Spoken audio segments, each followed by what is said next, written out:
بسم اللہ الرحمن الرحیم۔ اللہ کے نام کے ساتھ شروع جو بڑا مہربان اور نہایت رحم فرمانے والا ہے۔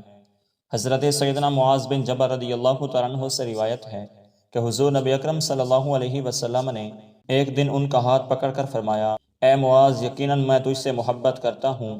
سیدنا معاذ رضی اللہ تعالیٰ عنہ نے آپ صلی اللہ علیہ وسلم سے کہا، میرے ماں باپ آپ پر قربان ہوں، اے اللہ تعالیٰ کے رسول، میں بھی آپ سے محبت کرتا ہوں۔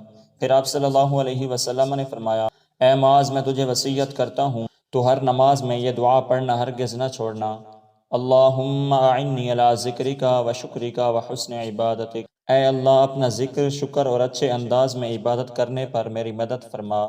حضرت سیدنا ابو ہریرہ رضی اللہ تعالیٰ عنہ سے مروی ہے کہ حضور نبی اکرم صلی اللہ علیہ وسلم نے فرمایا، کیا تم چاہتے ہو کہ پوری کوشش کے ساتھ دعا کیا کرو تو پھر اس طرح کہا کرو، اللہم اعنا علی شکرک و ذکرک و حسن عبادتک۔ اے اللہ، اپنے شکر، ذکر اور اچھی عبادت کرنے پر ہماری مدد فرما۔